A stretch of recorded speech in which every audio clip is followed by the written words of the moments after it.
All right, well, welcome everyone. Thank you all for joining us today. We're going to be talking about the board's role in setting the mission and direction of the Community Action Agency.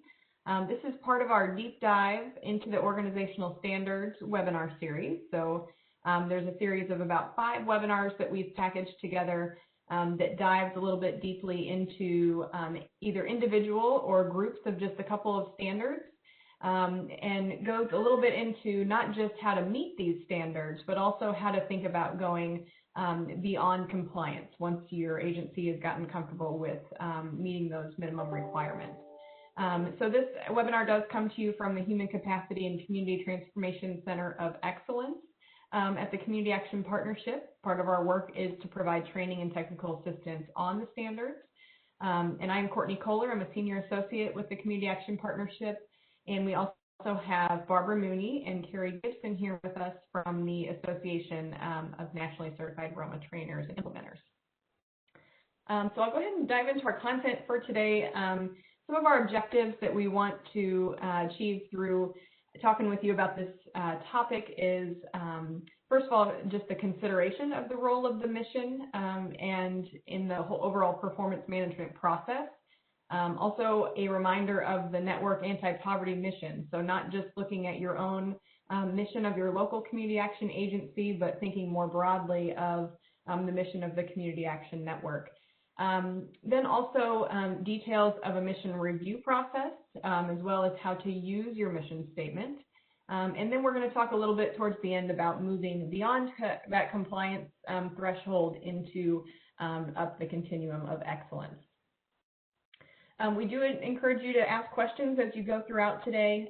So if you have questions or even just comments, feel free to type those in the chat, and we'll pause throughout to make sure that we're addressing some of the questions that come in. Going into first, we're going to talk about a little introduction to organizational standards. So we're going to talk about where we're focusing in the organizational standards today. As well as how this fits into agency performance and performance management. And really, the governing boards, hopefully some of you in the audience might be board members. Maybe you are someone who works with board members in your community action agency.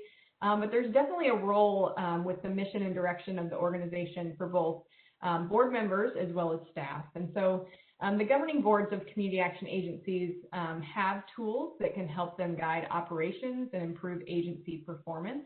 One of these tools is the CSBG Organizational Standards.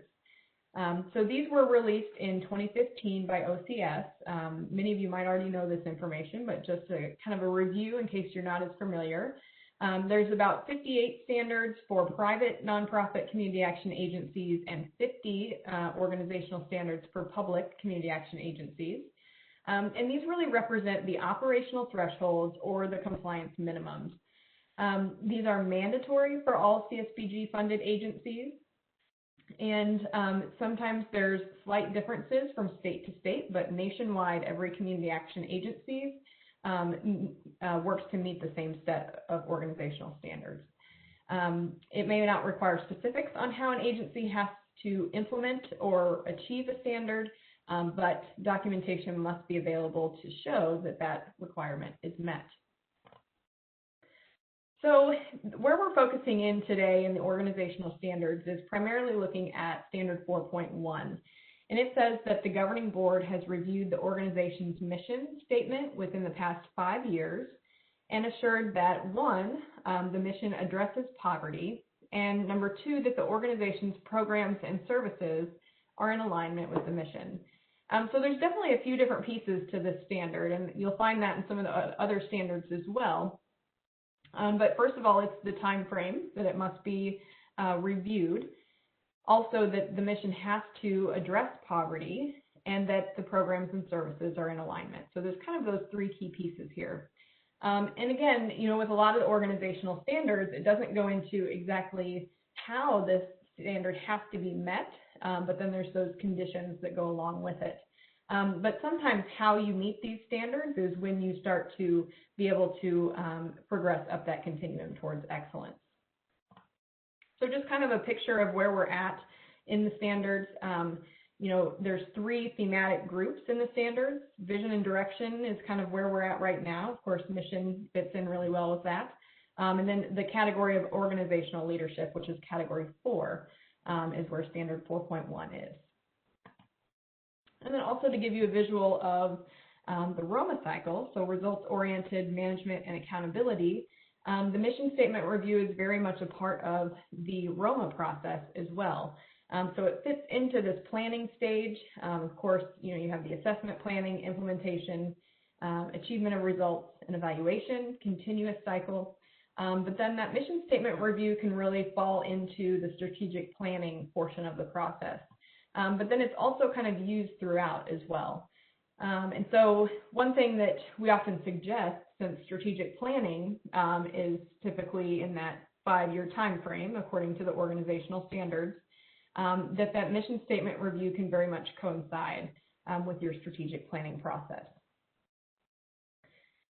So with that, I'm going to go ahead and hand it over to Barbara, and she's going to talk about the role of the mission in the performance management process. Yes, I want to make sure that we're thinking about the usefulness of this process of mission review.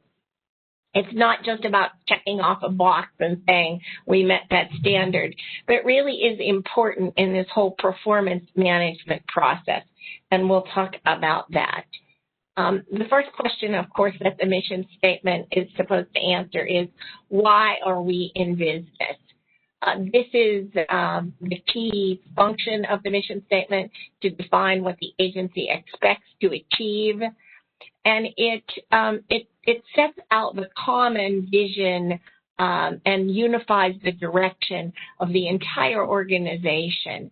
It's broad, and yet it's focusing on some specific ideas. I have a little story that Peter Drucker, the management consultant, told about. He was working with a hospital, and they wanted mission statements for each of their departments. And so he talked to the emergency room, and they said, well, we're in the business of health. And he said, well, no, you're really not in the business of health, because when people come to you, they're having some problem with their health. So they talked about what it was that they did in the emergency room and what their goal was. And it turned out that the primary function of the folks in the emergency room was to give assurance to the people who've come to the emergency room in crisis. And so and they created this mission statement around the concept of the emergency room staff being in business to provide assurance. So sometimes we have to think about why we're in business a little bit more.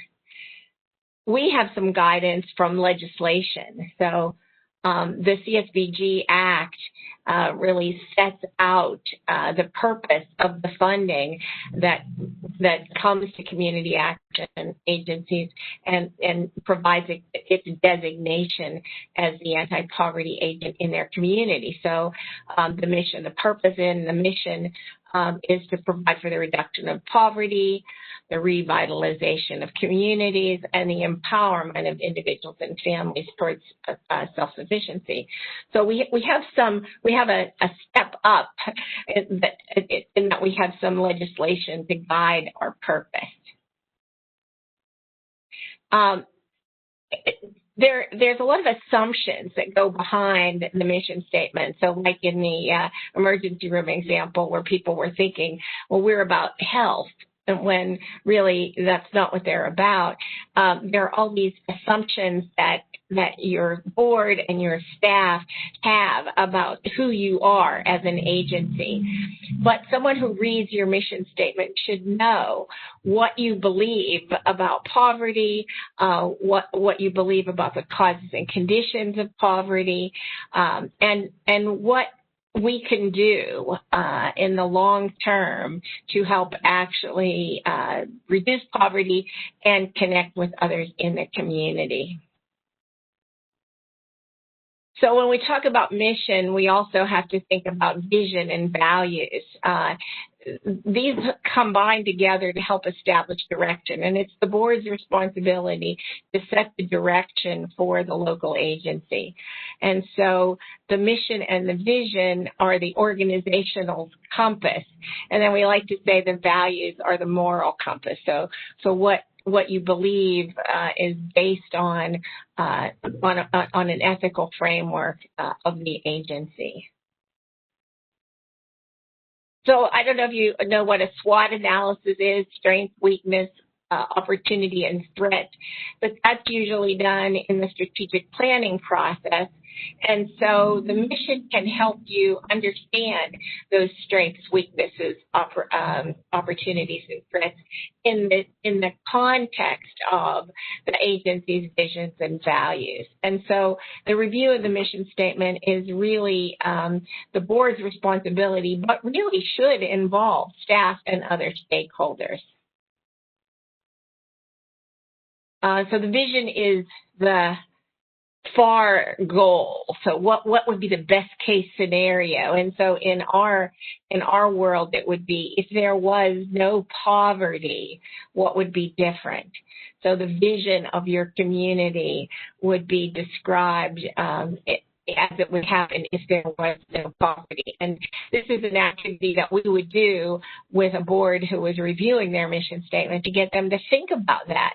What do you think the vision is for your agency and for your community? And then we think about values. And I'm going to ask Carrie to talk to you about values, a little bit about what the agency values. You have to unmute. There you go. Here we go. Wonderful. Thank you. Great. So as Barbara said, the values really show up in what we say, who we are, what we believe, and what we are going to do. They're important. They're why we get up every morning. They're important in the way we live our life, in the work that we do. They really help us determine our priorities, and deep down, they're really telling you, you sort of feel them almost internally, if you will, are things turning out the way you want them to? When we're in sync with our values, we tend not to feel that stress or that anxious feeling when we know that what we're doing, we're walking that walk. So when we think about how does that actually show up in our mission statement, Barbara mentioned earlier on assumptions. So this idea about who we are and what we believe and how that shows up in our mission statement. So we see an example here on the screen to work with community allies to assist the people of YY County through multi-generational services to achieve self-sufficiency. So this is an example of where we see the values of an agency actually show up or be reflected in this mission statement. So a couple of ideas here when we look at this example. We see that this agency says, you know what, we can't do this work alone. That's important to them, to work with those community partners. They also are having at least some sort of assumption here in this statement that people of many generations are going to need services. So not just perhaps an age group of, 18 to 24, but could that be 0 to 3, 3 to 5, earlier on, where in the stage of life these services might be needed. We can also see in this mission statement that they're focusing their services, they're focusing that work with the people of YY County. And we can also draw some assumptions here that the people in YY County currently are not self-sufficient, and that this agency assumes that they have the services that could help move people to that condition. So we're really encouraging you all on the call today, when you look at your own mission statement, what do you see? Do you see those assumptions? So maybe not explicitly stated in the verbiage, but those underlying assumptions perhaps about what the agency believes, what the agency values. So we can look at another one here. We often see these statements in our work: to end poverty in our community, to eliminate the causes of poverty in our community. And the first statement there, that's really more of that vision. that assumes that our agency has the capacity to be able to end poverty. And we're going to consider this statement a little bit more as we talk about mission statements. And then the second one really has this assumption of the work that we'll be doing in the community has the potential to change or transform what that community actually looks like. So not that the agency is just providing those services to individuals, but that the work that the agency is doing will be changing the community as well. So if you see that language in your own mission statement, think about, is that reflective of what you do? Does this actually match with the actions that our agency takes? So in terms of setting the agency direction, the mission statement is really the way to articulate those goals and objectives. So really using the mission statement, the board, you all can use this mission statement to set the policy and to set the direction for the agency. So you have to really think about and do some deeper dives into what is the board most interested in. Do you see that the agency's role is in providing those immediate services, so responding to those immediate needs, especially now that so many of us are seeing with the COVID crisis? So is our role to provide emergency rent, emergency food? Or do we see our role, the agency's role, as being more of that long-term change agent, so providing that longer-term training, that holistic case management? Or maybe you see yourself as both of those in those perspectives, providing that front-end emergency service and working to achieve that longer-term change. So you really have to think about, as a board, where do you feel that the agency should most focus its effort, working in those direct services to individuals and families, or on changing those community conditions? Or is it both? Do you really see yourself as being a role, a change agent in both of those environments? So you can just see, just from those questions, the mission statement really must reflect the direction that the board wants to take the agency in. Are we a frontline agent? Do we work in the community, short-term, long-term, or both? And so once that direction is set and is clear, then the staff know this is what we need to do. This is our role and responsibility in bringing that mission to life. So Barbara shared with us an example about the emergency room with Peter Drucker. And so it really concluded with, we are here to give that assurance. And so at the end, when they formulated their mission statement, he said, well, we worked it out, and it sounded awfully obvious. Doctors and nurses were going to give assurances.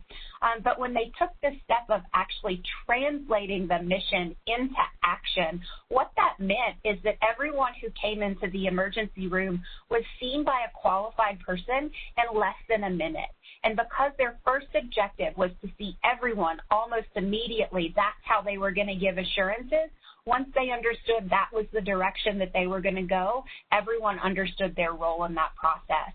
So we really want to make sure that your mission statement is used as a motivator. Everyone should be inspired by the agency and understand how to translate that mission into action, how to bring it to life. And so every board member, volunteer, staff person, everyone really needs to be able to understand, no matter where I am in this organization, here's the role I play in us being able to achieve this mission. So lastly, it's all about this idea of thinking about our overall context in terms of this specific work. So I think Barbara found this cartoon a while back, and it's really, it's a really good one. So we see this little fella on the left, and he says, I'm cutting stones. So that's his perspective. He thinks he's just cutting stones. But then you see this person on the other side, and he says, you know what? I'm building a cathedral. And that's really what we want for the mission statement to do in your agency, is to help everyone understand that they're not just cutting those stones, they're building that cathedral. So having that purpose that everyone understands, that they see their role and how they can bring that purpose to life, that's really the power of that mission statement. So I think I'm going to turn it over to Courtney now to talk about some details of the mission review. All right. Thank you, Carrie and Barbara. So Just want to talk a little bit about the elements of a mission statement. And for those of you who have had Roma training, this might look very familiar. And so the 4 key mission elements that can be helpful in a mission review process, first of all, population. So looking at who are the people we're serving, our target population. Then also services. What does the agency offer to the community, to individuals? Also outcomes, so what is that ultimate change or goal that we're hoping to achieve? And then the relationship. So like Carrie was mentioning, what we might realize that we can't do this alone. So, is it important for our mission statement to include that key element of what we're doing and who we do it with? So here's an example, and hopefully you're able to kind of map through the different colors to see that this first part outlines that relationship piece. And then, of course, the part in orange, the assistance, the multi-generational services describes the services of the organization. Then this purple is, describing that key population that the agency focuses on. In this case, it's the people of YY County. And then that blue is looking at the outcomes. So ultimately with this mission statement, it looks at achieving self-sufficiency. So this is one way that you can look to review your mission statement in looking at these different key elements, seeing if they're present within your mission, seeing if they accurately represent what your organization does in each of these areas, who you're working with, what is unique about them, where are they located, also looking at what you're doing, what needs you might be addressing, is that coming through your mission statement? And then also, those outcomes get to really the why of what your organization is doing. So that's one key element that should always shine through your mission. So that's one example. Of course, through the Roma training, if you're looking for more examples like this, there's some more examples available to help you review your mission in the same way. So then there's also, like Barbara and Carrie were saying too, there's some key questions we can ask to help us review our mission statement as well. And so, of course, the question of why are we in business? How do we embrace that anti-poverty mission? Why are we seeking change? And a lot of these questions, just with any type of analysis, can help you to analyze or review your mission statement. And so these are really good to be done with the board, of course, because the board sets the mission and direction of the organization. But it's good for staff to work through this exercise as well. And so some other questions are, what are these primary needs of the families we serve? What are the needs reflected in the, within the larger needs of the community? What outcomes do we expect to achieve? And as you can see, many of these tie back to those 4 key elements that we just reviewed on the previous slide. What impact do we hope to have, and what goals can we set, with families and for the community that we serve? Then also asking questions like how, what are the agency's strengths and opportunities? How can we use these to address the identified needs? What are our service delivery strategies? So this is all about how are we going to put these services into place? How are we going to work with these relationships that we have to reach our ultimate goal? What is our theory of change, which also describes how we get to the end goal? And then also, what are our services, programs, other activities, and how are those really aligned with the mission? And then also looking at who. So this, of course, ties back to the population piece of the mission statement, looking at who are our primary customers, our supporting customers as well, and then who are our partners. So what are those relationships that we need to have in the community, and maybe should they be acknowledged in the mission as well. So with that, Barbara is going to, or Carrie actually, I think is going to talk a little bit about when you would change the mission.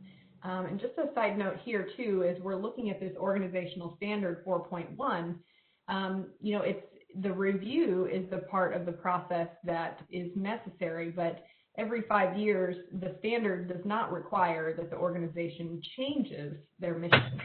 So that's always just a side note we want to put in there, but there are times when it might be appropriate to change your mission. Yeah, that's really the question. We're saying they have to review, but really, if the agency has determined a mission and has moved forward with that mission for several years, why do they have to review it? And the review process really is to see if it's still valid. Are the current circumstances in the community the same as the circumstances were when you set the mission statement? Is there a need for restatement or reorientation? Are there new challenges? Have you already met the goals of your mission? In the Roma's training, we like to think about the something like the March of Dimes, who had a mission of eradicating polio, and then when they accomplished that, they had to change their mission. And so that if just, if the miracle would happen and we would eradicate polio or poverty, then we would also need to change our mission. But there are other less dramatic times when you might want to make a conscious decision to change the focus of your agency. The caution is to avoid drifting away from your mission statement. This is when you maybe take on some new activities that seem to be similar to what your mission is, but they pull you in different directions. And that can happen if your mission isn't clear. If you have a very vague mission statement that just says, we want to work towards the elimination of poverty. That's our mission statement.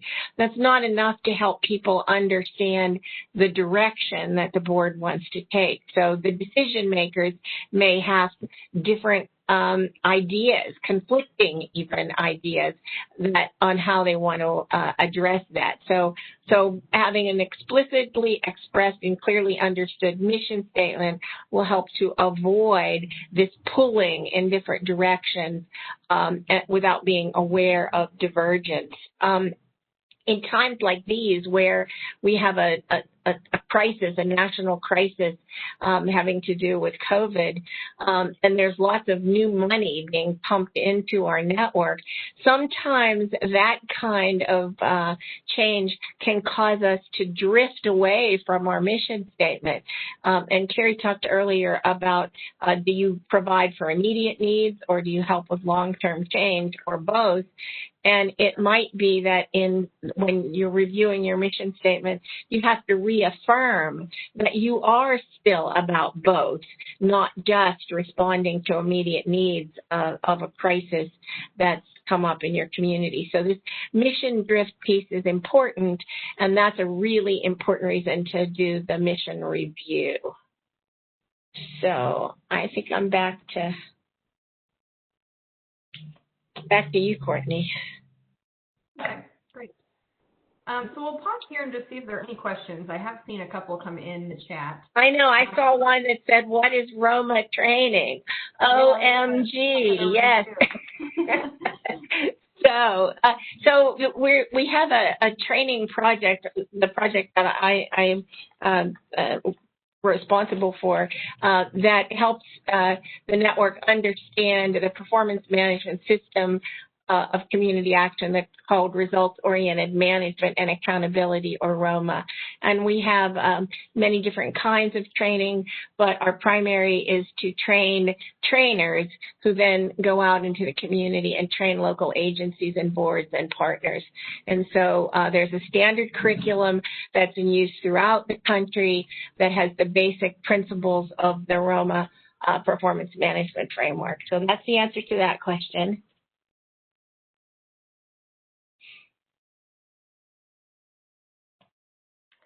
And I just typed that, the website in the chat for more information. Oh, great, great. And another one come in. It says, do we have a Roma NPI?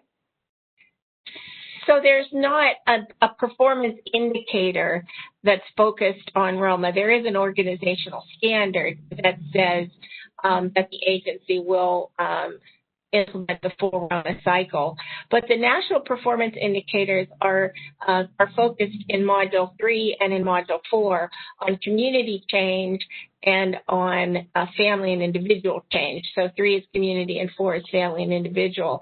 Module 2 of the annual report is about agency capacity, and that's where you would see things like ROMA training and how many people were certified ROMA trainers or implementers at the agency. So that would be in Module 2, but it's not actually a performance indicator as are in Modules 3 and 4. Hopefully that answers.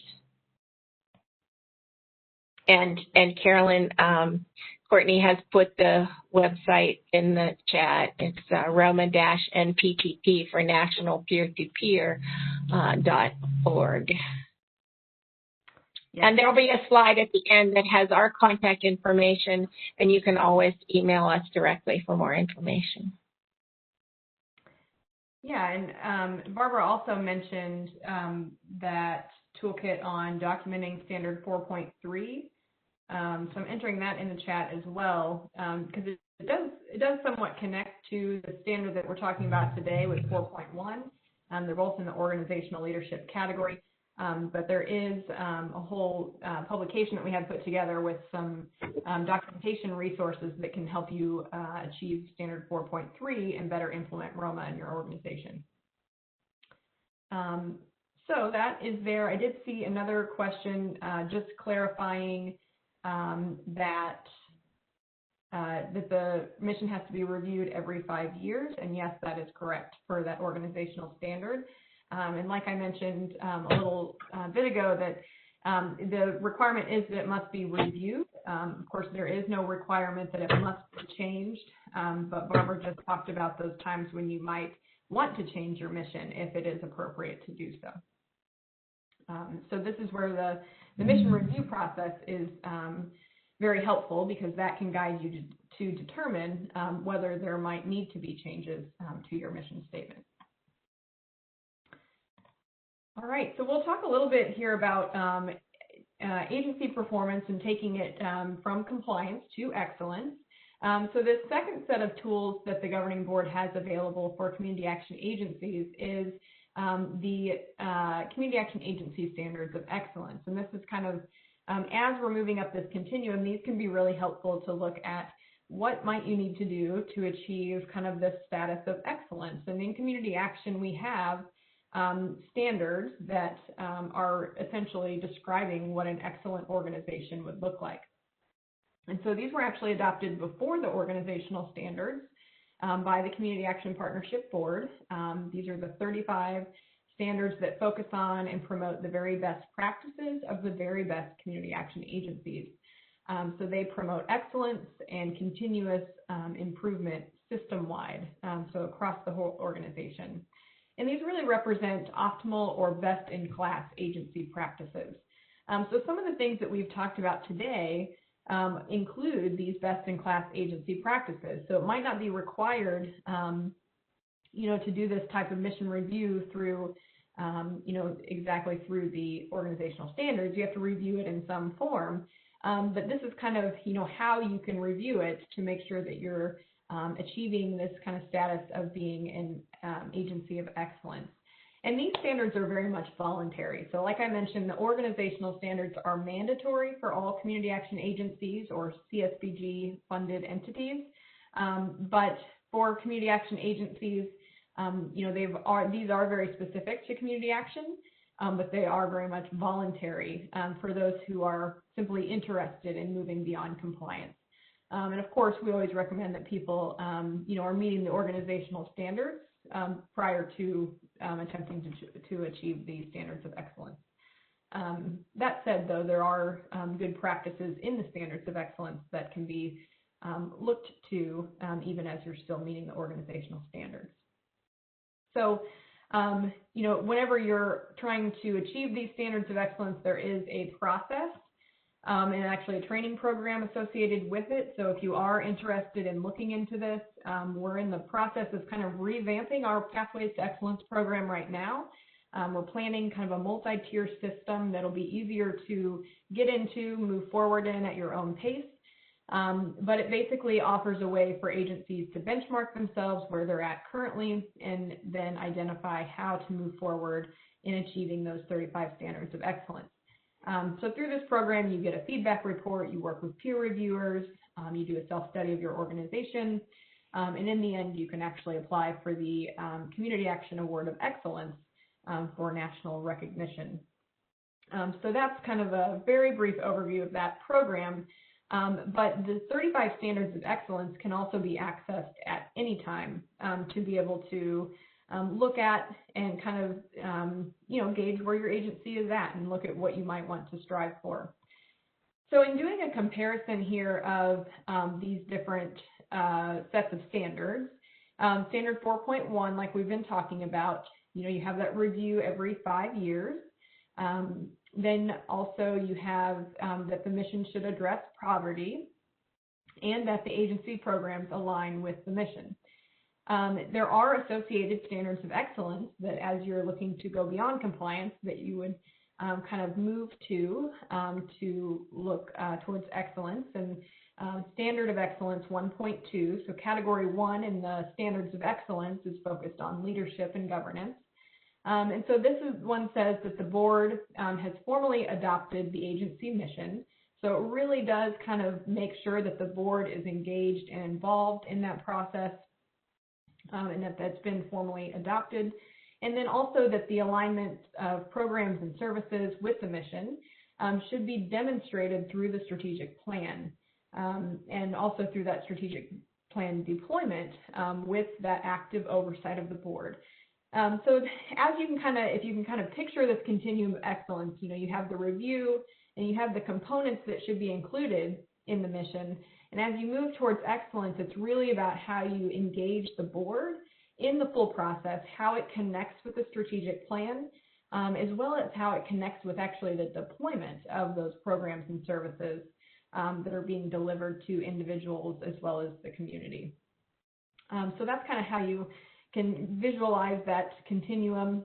There's also some related organizational standards that you can look at, also looking at standard 2.1 as well as standard 5.2 that can kind of help to round out, because as we know, as we look at the organizational standards, many of these standards are connected, and so whenever you look at them together, a lot of times they can help you to move towards excellence as well.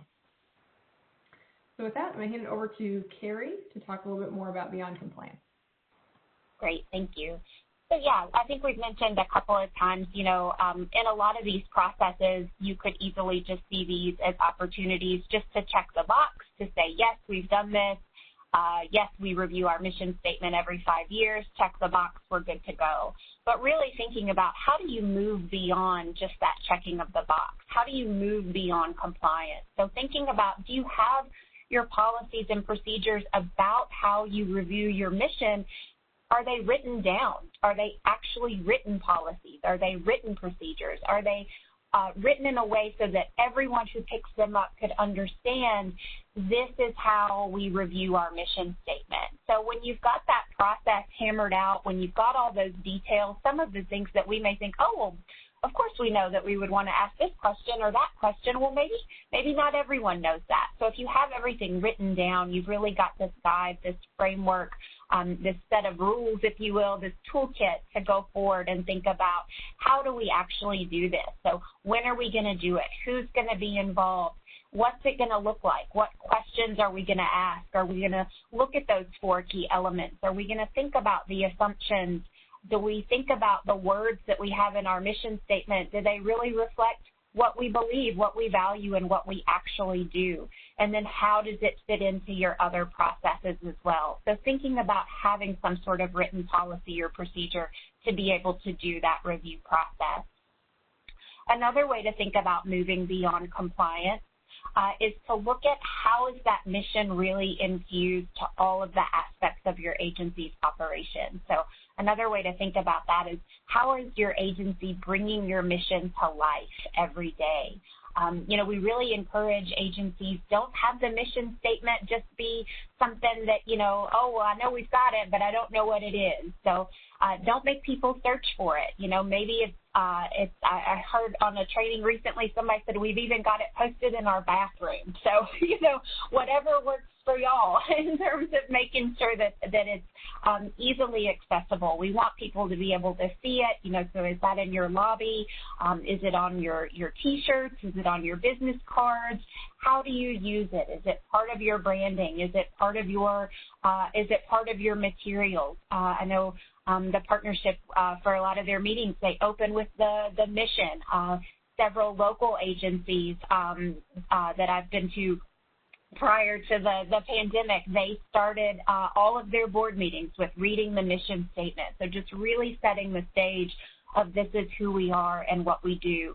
So think creatively, think outside the box, think beyond compliance in terms of how do you want to bring this mission statement to life so that everyone, no matter what position, what their role is, they can really see themselves in that mission and understand how they're responsible for bringing it to life and really walking the walk that we do. So Barbara, I think, is going to talk a little bit more now about moving beyond compliance and thinking about the bigger picture. Yeah, and I'm going to get you to think about another piece of beyond compliance, this excellence concept, that the idea that the mission statement helps you to get ready to think about the agency's purpose and goals. And we have a new idea about how to talk about that, and we call it theory of change. It's about the big picture relating to the agency's goals, how all the things that the agency does fit together and looks at the whole agency. And so we said at the bottom of this slide, you see getting ready for the strategic planning process. You're going to look at the community needs assessment, your mission statement, your local theory of change, and your fiscal reports to bring them together so you know what funds you have available. So the idea of a theory of change really is about looking at the agency, and it's a graphic representation. So we have a little a snapshot of what a theory of change would look like.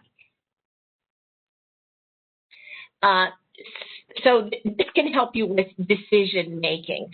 The mission statement is really supposed to guide your direction and help you with decision making. And so are your current programs really meeting the mission that you wanted?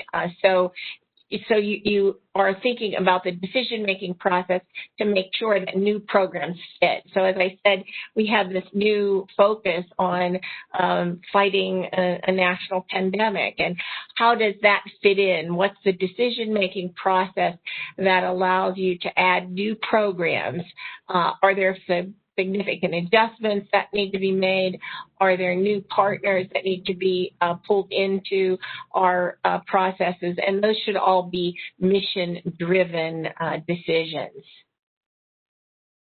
And this is the national theory of change. This is the graphic representation of the national theory of change that shows the national goals across the top, that individuals and families with low income are stable and achieve economic security, and so on. The goals are across the top, the services and the principles. So this is a way of, in one page, to take a snapshot at the whole National Community Action Network. And we're proposing that this is something that you also do at the local level.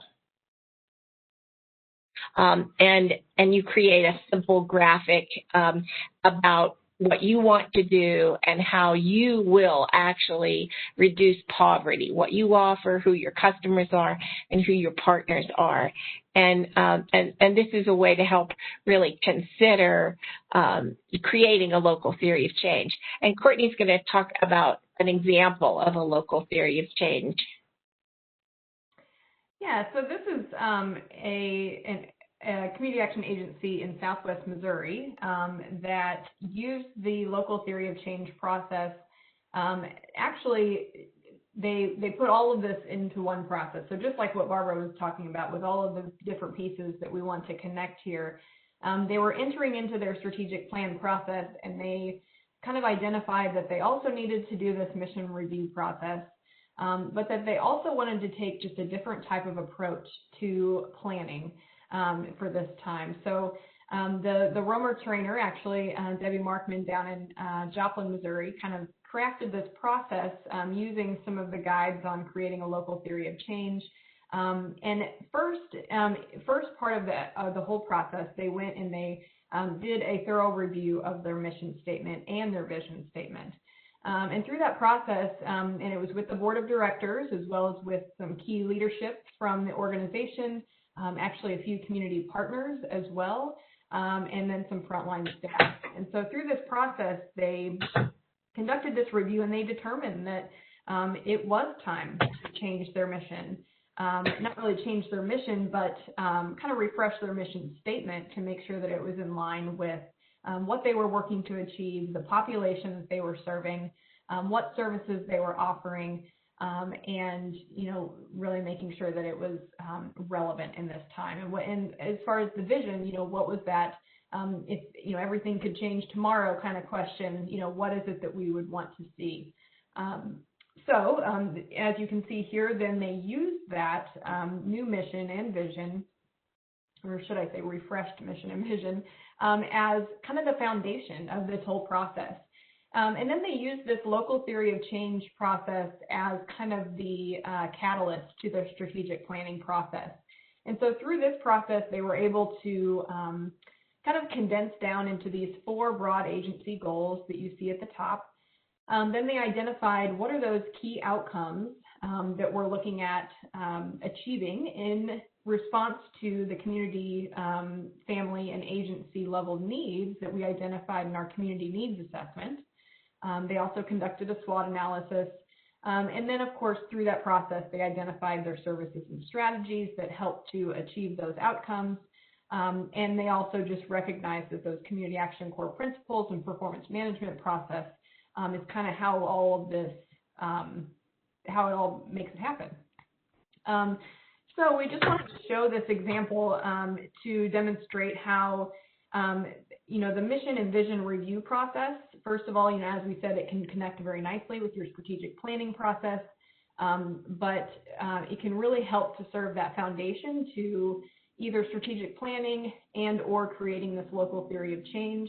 And then really their strategic plan, as you can see, part of it is right here in this local theory of change. And so all they had to do to complete their planning process was really work into those more specific action plans with staff.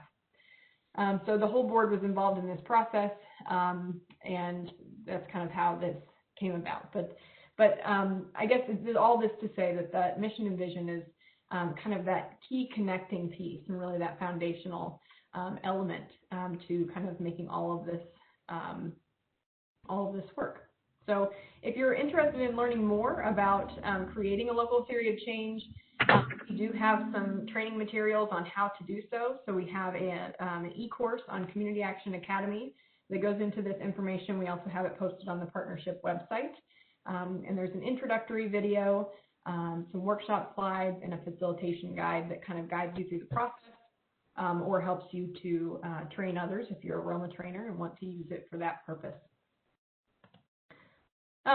Going back to the organizational standards, here, if you're looking for more guidance and direction on meeting and achieving those standards, we have our CSBG Org Standards webpage. So if you go under programs and services on our website, you'll find the link to that there, or you can just go to /organizational standards after our website. We do have TA guides on each of the 9 categories of the organizational standards. So there is one on organizational leadership that, of course, talks about this standard 4.1 that we've been discussing today. And then if you're interested in more on more deep dive organizational standards trainings, We invite you to join us for the 2 remaining. We have October 29th. We're going to be talking about strategic plan progress and scorecards. So Barbara is going to join us again for that. And then on November 12th, we're going to be going into some HR standards and talk about staff orientation and training. So you can register for those on our webpage under upcoming webinars. We also have recordings available for the 2 that we've already done, risk management and effective governance. So if you go under our resource library under webinars, you can find those there. And of course, we're recording today's session and we'll be sharing that out along with the slides in a follow-up email. And then you're always welcome to visit our HCCP webpage if you want to know what in the world that is. So I invite you to do that. We're going to be having lots of highlighted initiatives and innovative practices coming out of our Human Capacity and Community Transformation Center of Excellence over the next couple of years. So you'll receive all of that whenever it comes out. But as always, feel free to contact us as you have questions. I don't think I see any further questions in the chat right now, although I did actually see a question. I saw a question a little bit ago about if there was a crosswalk available, a full crosswalk of the organizational standards and the standards of excellence. We don't have that yet. We're kind of in the process of developing that as we've been doing these webinars. We've obviously been doing some of that crosswalk. So that's one of the things on our list, actually, to continue to develop out. So I think if anybody is interested in moving to standards of excellence, it would be easy enough to pull them out and then to look down through them and compare to what they've already done for the org standards. It's easily compared. So even before you get the crosswalk done, people could do that. Yes, and I'll put the link in the chat to our webpage that has the standards of excellence on it. That would be helpful. Yes, so you can access those readily. So there is another one that just came in about a question about whether the National Partnership has considered an update to the national goals due to the pandemic. So I've actually gotten this question a time or two, and I mean, of course, the National Community Action Partnership isn't the only organization that identifies the national goals, so it's actually kind of a network process. You know, that I know of, there has not been any talk of that. I would say that the discussion is that anything that has to do with the work being done related to the pandemic would actually fall under one of the 3 existing national goals. And we're talking about stabilizing families in Goal 1, which would clearly be one of the outcomes of work being done with COVID victims. So that's stabilization, and then moving to economic security, which and that might be a question, or it might be considered a vision, but still that idea of stability. And then the idea that the communities are responsive. I think that's one of the big efforts that we're seeing across the country related to COVID is ideas around creating community structures and community supports to address the COVID crisis. And that would be under 2. And then, of course, the involvement of the people in Goal 3. So there's really been no discussion of changing those goals, but rather of honing the indicators that would have to do specifically with COVID.